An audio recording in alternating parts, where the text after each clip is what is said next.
Desde que los hermanos Daguerre, franceses, inventaron la fotografía, ya el arte pictórico, el arte plástico, no necesitó hacer representaciones inequívocas, exactas de sus modelos.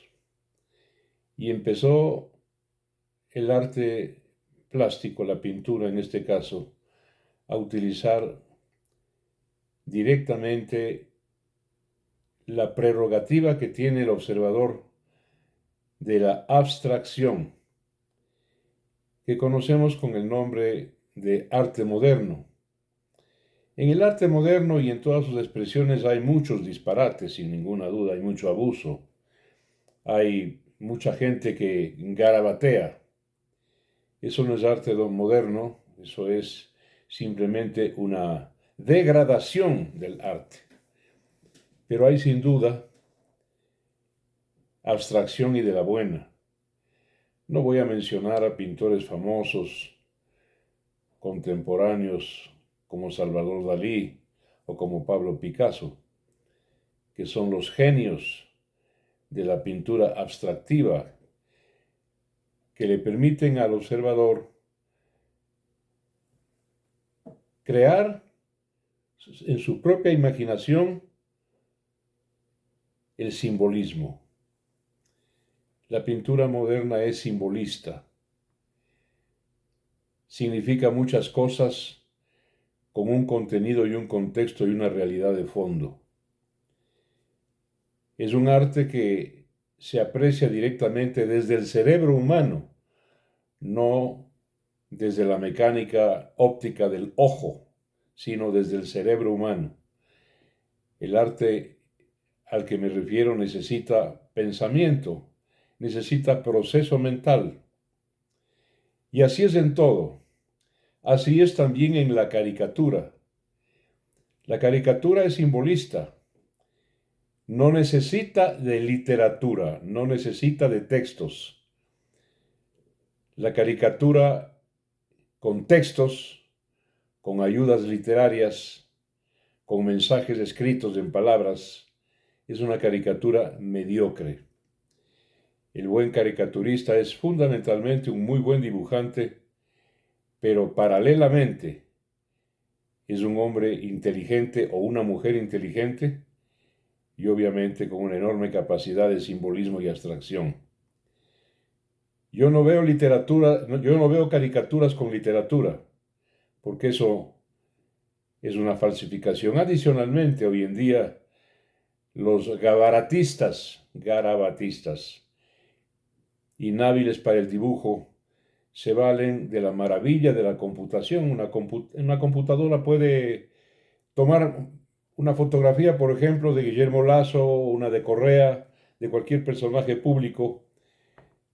Se pulsa una programación y esa cara, en este caso de Lasso, de Correa, empieza a ser deformada hasta convertirla en una aproximación a la realidad. Inclusive las computadoras hacen pintura, cromatizan las caras que deforman. Eso no es caricatura, de ninguna manera. Yo me permito sugerir a ustedes lo que a mí me costó algún trabajo, aprender a discernir, a diferenciar un buen dibujante caricaturista que no utiliza computadora, que no es garabatero y que no utiliza textos. Atrás tengo yo una pintura del general Alfaro que me parece una genialidad del pintor Guayasamín. ¿Por qué? Porque cuando uno mira esa litografía, que la tengo yo como guía espiritual, mental y para mi trabajo, porque soy liberal, veo al general Alfaro joven y eterno. ¿Cuál es el mensaje de esa litografía? Juventud, frescura y eternidad. ¿Qué significa? Que la democracia liberal es el non plus ultra, la cima, la meta a la que la organización social de la humanidad ha llegado, y mejor cosa que eso no hay, no existe. Ese es el mensaje de la pintura litográfica que tengo yo a mi espalda. La pintura moderna es eso, es simbolista, es abstractiva, repito. Y quiero poner otro ejemplo, un ejemplo que a mí me llamó la atención y me dejó realmente impresionado y hasta hoy. Quienes conocen Moscú deben haber visitado necesariamente su metro, el metro de Moscú, construido durante la era de Stalin.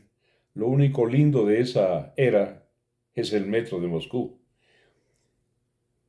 diseñado por el arquitecto Alexei Dushkin y por el escultor Alexander Deineka.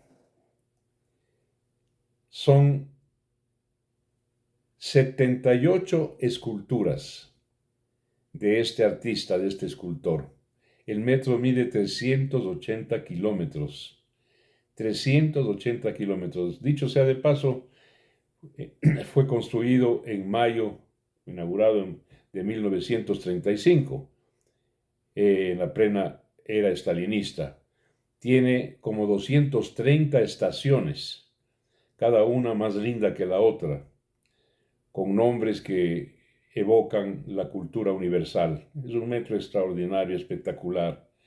Es lo mejor y la cúspide, una de las cúspides que logró el comunismo.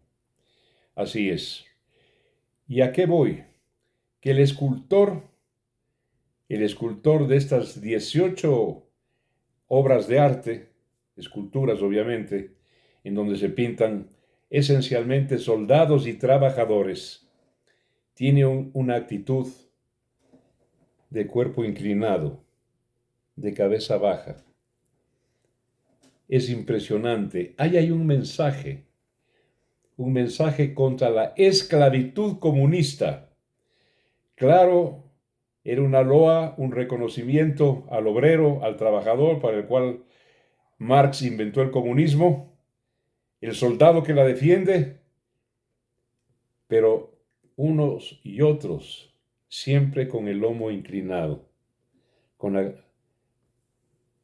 la tez, la mirada, la cabeza, disculpen la redundancia, pues cabizbaja.